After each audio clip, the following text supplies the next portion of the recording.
propellers. It was all about cavitation. In other words, the noise, the bubbles that are created when a propeller is going through the water. So by having two counter-rotating propellers, it cuts down on that. Also provides more power. Very hard to keep in sync, though. And if it falls out of sync, well, then you get a lot of noise. And then, of course, that's what you're looking for is to cut down on noise because that's how sonar works, right? Exactly. That's how the bad guys find you. So that was just one of the many things that they were testing on her. A lot of the tests worked. Obviously, the shape of the hull. Right.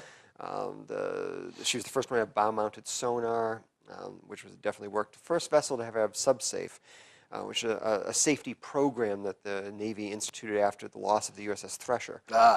When did they get decommissioned? 1972. And the whole reason for that dealt with one experiment that didn't work, and that was her engines. Her engines were a very strange, what they call a pancake diesel, vertically mounted. It was created, Rolls-Royce, their Allison division came up with the engines, and then GMC implemented them. It was a hybrid of the kind of engines that were on the Higgins boats during World War II. Okay. Like Saving Private Ryan, when they hit the beach, those ramps go down. Sure. So that kind of a small, compact engine with things they had learned from the German U-boats at the end of World War II. So they kind of put it all together. They came out with this great, compact, lightweight engine that ate itself to pieces. So it broke down all the time. Yeah, you can only get about 20 hours before you had to replace some parts. So they thought it was going to work. They put it on 5 different fleet boats, like the Trout, the Trigger, the Tang, all Tang-class boats. And what ends up happening is that the Navy realizes this is junk. So they took them out of the 5 fleet boats, and that became the scrap, the spare parts to keep Albacore going. But by 1972, all the parts were gone, and it's like either we build a completely new engine, or we start up an assembly line for this crap engine, to be horribly vulgar and blunt. Right. So they had already got 19 years out of her. They figured, this was a pretty good run. But now we've learned all we really can anyway. So where was she mothballed? Well, she was mothballed at the Philadelphia Navy Yard. Okay. And she was there until 1985. Yep. And originally they were going to use her for target practice. Oh, which seemed like kind of a funny thing, but I remember seeing some of the old, like the old nuclear tests and stuff like that. Hey, take some boats, put them out there. Yeah, that's exactly what you do. you take them out to Bikini Atoll and see how well they deal with a nuke. Or actually, they were going to use a torpedo on her. Oh, no kidding. They were going to see new homing torpedoes and acoustics and all this. But it ends up that President Ronald Reagan hears the appeals of the people of Portsmouth. Oh, no kidding. And they say, please can we have our Albacore back? She's too important to sink. So President Ronald Reagan, bless his heart, he goes ahead and signs her away and gives her to Portsmouth. And it's a funny situation. The Navy still technically owns the Albacore. Oh, wow. Every 2 years, NAVSEA comes by and they give us a nice inspection from head to toe. Sign off? Yep. They say, hey, you're doing a great job, and she's yours to keep for a little longer. But if they ever did want her back for some reason, God knows why they would want her, they could take her back. So taking her back would involve doing a reverse of what it took to get her in. So and I watched. There's a great video you sell at the gift shop about how they got it in there, and why don't you final voyage of the Albacore? Yeah, elucidate on how it got in there. Well, it wasn't easy. It was pretty much we had to cut through Market Street, which is pretty much a glorified highway. Yep. Had to cut through a railroad bridge, and had to go ahead and float her in. It was, of all things, it was a U.S. Army tugboat. Who knew the Army had tugboats?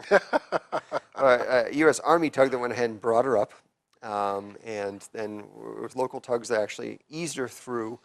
And in the middle of going through that railroad trestle, which was pretty narrow, they end up going ahead, and the current kind of takes her, bangs her up against the railroad bridge a bit. The diving planes get stuck in the soft bottom. And it was all contingent upon, too, on the certain amount of tide. Yeah, so it was very narrow window, so a very limited window for failure.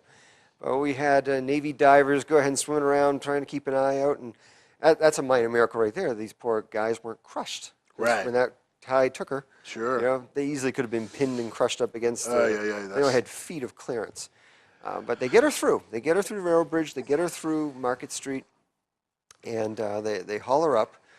And so they got her through in one day. Right. the next fun part was getting her on her cradle, which took several months. The contractor they hired, no easy way to put it, they miscalculated They did horribly. not do the right math. No, they did not. The math didn't work. They probably didn't calculate the tonnage of the vessel correctly. She was made of a new experimental steel called HY80 steel, which is much denser than your usual metals. So they go ahead and they had this, what they call a marine railroad or railway. Yep. So imagine railroad tracks, and there's a carriage, and you float the boat onto the carriage, and then once she's in the carriage, you go ahead and you hoist her up. So the problem is the carriage was not calculated correctly to her weight, Crunch, so it just crunch, crunch, crunch. collapsed it.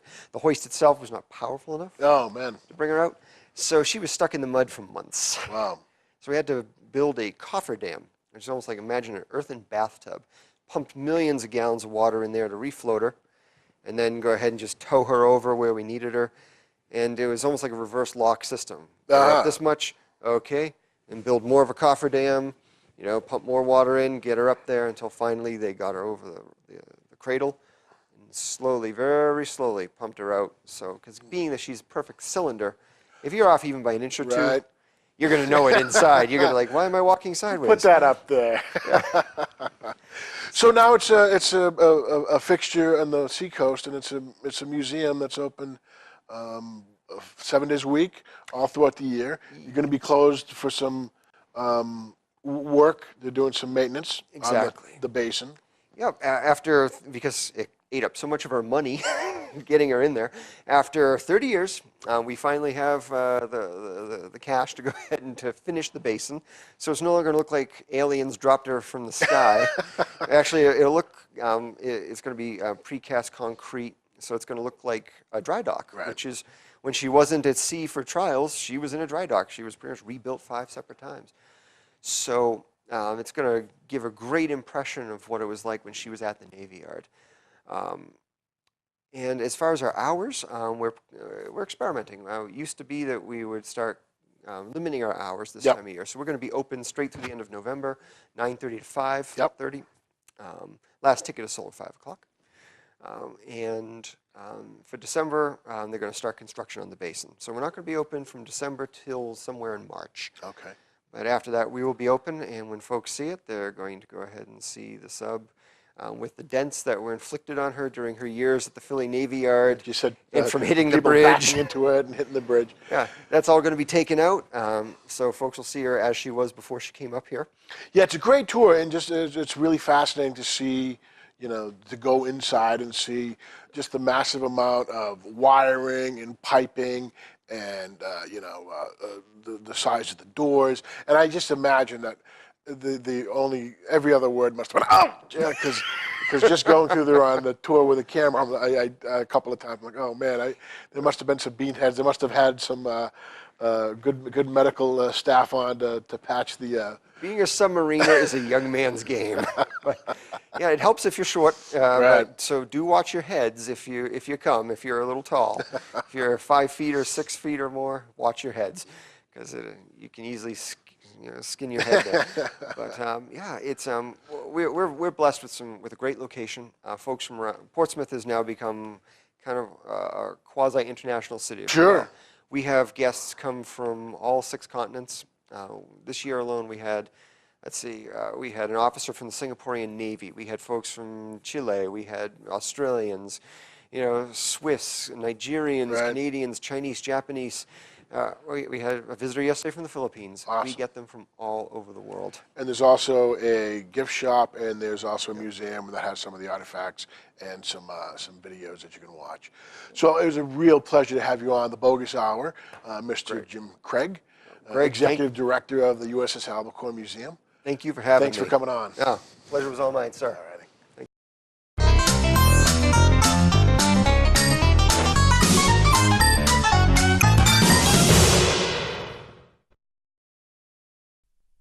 If you or someone you know would like to be a guest on the Bogus Hour, email us here at thebogus.hour@gmail.com. The preceding program was provided by an independent producer solely responsible for its content. The opinions expressed do not necessarily represent the views of this station, its staff, board of directors, or underwriters.